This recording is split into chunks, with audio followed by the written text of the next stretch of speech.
E aí, pessoal, vou gravar agora o Madcast. Decidi gravar também esse vídeo para que você acompanhe esse making of, esse processo. Hoje eu vou gravar com script. Tá aqui tudo anotado. Eu escrevi o texto. Eu gravo aqui com esse microfone, ó. Tem boa qualidade, parece microfone de locutor, né? Alô.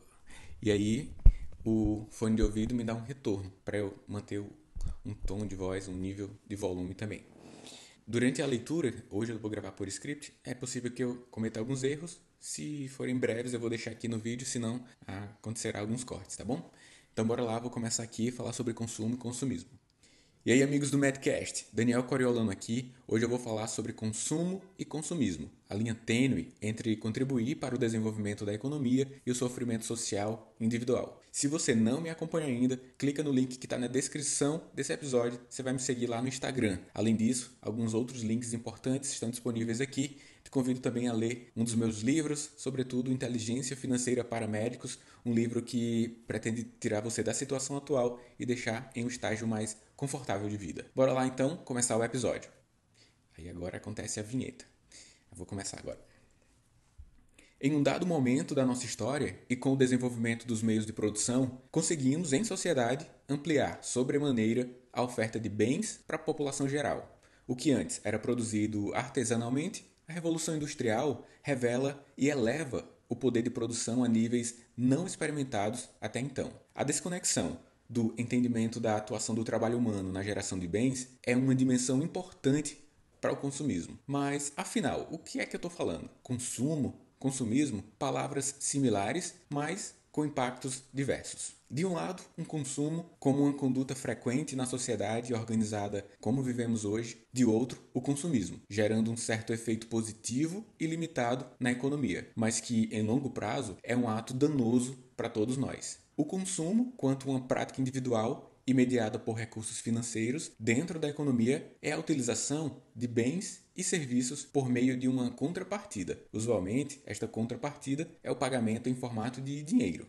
Em termos práticos, quanto médicos, consumimos quando colocamos gasolina no carro, compramos suprimentos de alimentação com frequência, adquirimos dispositivos eletrônicos, tudo relacionado a necessidades reais de sobrevivência e manutenção ou elevação da nossa qualidade de vida. Na outra face, temos o consumismo, que também é uma atitude que, embora esteja a favor de absorver bens e serviços disponíveis no mercado, mas dessa vez o consumo não vem acompanhado apenas as necessidades evidentes associadas à manutenção da vida ou da elevação da qualidade de vida. Pelo contrário, a aquisição de bens e serviços pela prática do consumismo ultrapassa o razoável. E esta linha tênue que revela, para além do dano financeiro, revela um sofrimento social e até mesmo mental, nos casos, por exemplo, em que colegas médicos fazem o consumismo como um hábito, sobretudo quando compromete uma parcela expressiva do patrimônio. Tem problema aqui, ó. Um celular com pouca carga. Eita, vou ter que gravar assim mesmo. Continuar. Outro dia, eu li uma história que explica de forma muito criativa e interessante o funcionamento da circulação do dinheiro e o potencial benefício do consumo na economia. Eu vou ler aqui para você. Em uma cidade, os habitantes endividados estão vivendo a custas de crédito. Por sorte, chega um gringo e entra no único hotel da cidade. O gringo saca uma nota de R$ 100, põe no balcão e pede para ver um quarto. Enquanto o gringo vê o quarto, o gerente sai correndo com a nota de R$ 100 e vai até o açougue para pagar suas dívidas ao açougueiro. O açougueiro pega a nota e vai até o criador de suínos que deve e paga tudo. O criador, por sua vez, pega o recurso e leva a nota até o veterinário para liquidar a sua dívida. O veterinário, com a nota de R$ 100 em mãos, vai até a zona para pagar o que devia a uma prostituta. Em tempos de crise, essa classe também trabalha com crédito. A prostituta sai com dinheiro em direção ao hotel onde levava os seus clientes e estava devendo R$ 100 e paga ao dono do hotel, que é o único hotel da cidade. Nesse momento, o gringo desce do quarto onde estava visualizando se era bom ou ruim e diz que não vai ficar. Pede os R$ 100 de volta. E ao final, ninguém ganhou R$ 1. Porém, agora todos saldaram as suas dívidas. Moral da história: quando o dinheiro circula, não há crise. Autor desconhecido. Interessante, né? A circulação do dinheiro não é sinônimo exclusivamente de economia desenvolvida. E alguns até poderiam argumentar que a lição da história, na vida real, na vida prática, são outros 500. Haja vista que nela não foram computados juros, outras variáveis que não são pertinentes para discutir nesse momento. Mas fiquemos com o simples. Embora não tenha havido consumo propriamente por parte do gringo, não ficou no quarto nessa história, a cadeia de produção de bens e serviços foi motivada pelo consumo, mesmo que baseado no primeiro momento no crédito, mas cujas dívidas foram sanadas de forma até surpreendente. A organização e o planejamento financeiro individual suportam o consumo consistente e saudável, e isto faz com que essa complexa engrenagem da economia gire e não gere danos individuais. Pelo contrário, desta forma, consegue-se melhor sensação de qualidade de vida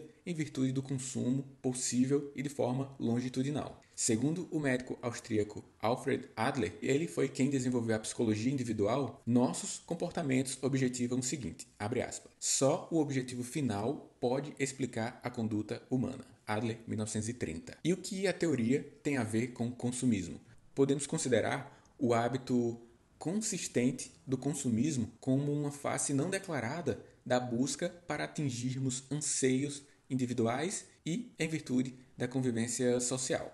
O ato de comprar, quando dissociado de necessidade real e evidente nos termos já descritos até agora, pode aproximar-se a objetivos escussos, advindos de associações que podem ter do simbolismo do consumo para atingir a felicidade ou até mesmo, ou sobretudo, para atingir o prazer e talvez suprir anseios de amizade, de ciclo familiar, de mostrar ao outro alguma marcação de sucesso. Por que comprar um novo carro quando o veículo atual se presta às demandas de vidas atuais? Por que adquirir um imóvel de alto padrão quando isso compromete claramente o seu orçamento familiar? Por que turbinar com frequência o guarda-roupas se você já tem itens suficientes para toda a semana?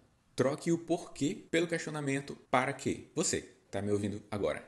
Faça esse exercício. Desta forma, é possível que um passo a mais para a geração de insight sobre o comportamento seja possível. E isto pode proporcionar um nível crítico superior às decisões frequentes que você tem para o consumo. Para que comprar um carro novo quando o veículo atual se presta às demandas atuais? E não por quê? Para que adquirir um imóvel de alto padrão quando isso compromete claramente o orçamento familiar? Para que turbinar com frequência o guarda-roupas se já tenho itens suficientes para todas as semanas do ano? O esforço em responder este questionamento ou autoquestionamentos e ainda quando se quer ter novos entendimentos sobre os nossos hábitos, se faz necessário. Isso fará com que você que está me ouvindo possa também enxergar para além de atos de troca de bens por serviços em recursos financeiros.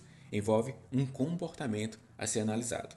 Vou ler um trecho aqui de um artigo de Arraes que vai estar à disposição na área de descrição desse episódio. Nossa economia, enormemente produtiva, requer que façamos do consumo nosso modo de vida, que convertamos a compra ou o uso de bens em rituais, que nós procuremos satisfação espiritual em consumo e suprir o nosso ego.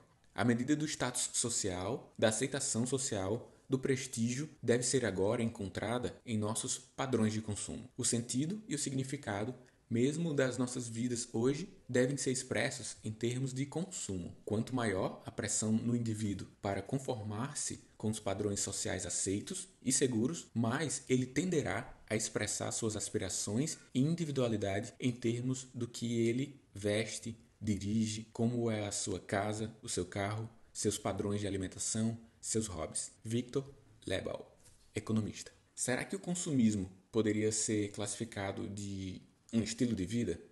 O consumismo, quando se torna parte de um estilo de vida, começamos a obter os seus ônus, o esperado impacto financeiro e os já citados sofrimento social e mental.